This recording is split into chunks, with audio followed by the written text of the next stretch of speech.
कहानी बालक ध्रुव के ध्रुव तारा बनने की। स्वयंभुव मनु और शत्रुपा के दो पुत्र थे, प्रियवत और उत्तानपाद। उत्तानपाद की सुनीति और सुरुचि नामक दो पत्नियां थीं।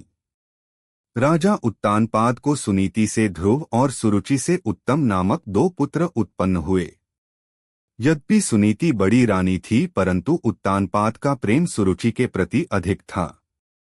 एक बार सुनीति का पुत्र ध्रुव अपने पिता की गोद में बैठा खेल रहा था। इतने में सुरुचि वहां आ पहुंची। ध्रुव को उत्तानपाद की गोद में खेलते देख उसका पारा 7वें आसमान पर जा पहुंचा। सौतन के पुत्र को अपने पति की गोद में वह बर्दाश्त न कर सकी। उसका मन ईर्ष्या से जल उठा। उसने झपटकर बालक ध्रुव को राजा की गोद से खींच लिया और अपने पुत्र उत्तम को उसकी गोद में बिठा दिया तथा बालक ध्रुव से बोली, अरे मूर्ख!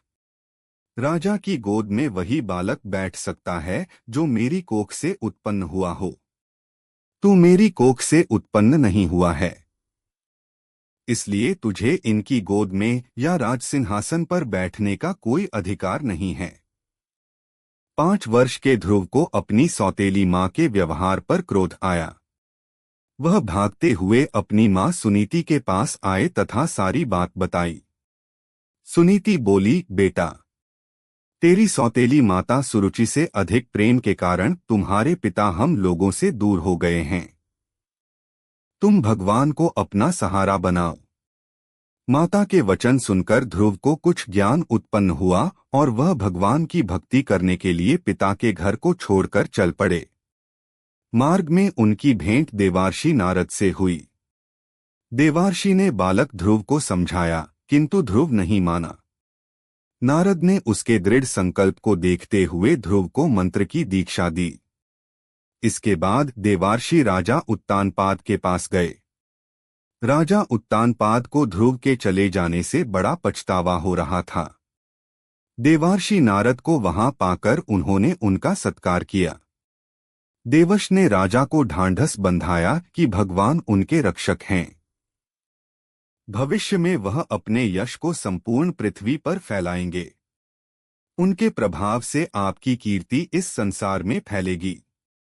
नारद जी के इन शब्दों से राजा उत्तानपाद को कुछ तसल्ली हुई। उधर बालक ध्रुव यमुना के तट पर जा पहुंचे तथा महेश नारद से मिले मंत्र से भगवान नारायण की तपस्या आरंभ कर दी।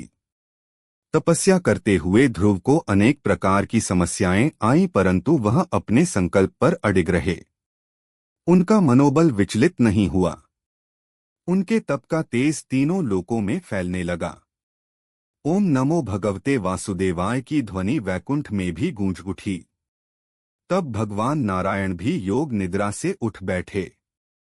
ध्रुव को इस अवस्था में तप करते देख नारायण प्रसन्न हो गए तथा उन्हें दर्शन देने के लिए प्रकट हुए। नारायण बोले, हे राजकुमार, तुम्हारी समस्त इच्छाएं पूर्ण होंगी। तुम्हारी भक्ति से प्रसन्न होकर मैं तुम्हें वह लोक प्रदान कर रहा हूँ जिसके चारों ओर ज्योतिष चक्र घूमता है तथा जिसके आधार पर सब ग्रह नक्षत्र घूमते हैं। प्रलयकाल में भी जिसका कभी नाश नहीं होता।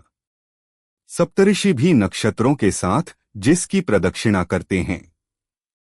तुम्हारे नाम पर वह लोक ध्रुव लोक कहलाएगा।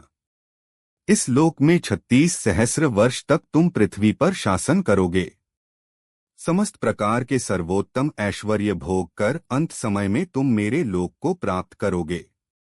बालक ध्रुव को ऐसा वरदान देकर नारायण अपने लोक लौट गए। नारायण के वरदान स्वरूप ध्रुव समय पाकर ध्रुव तारा बन गए।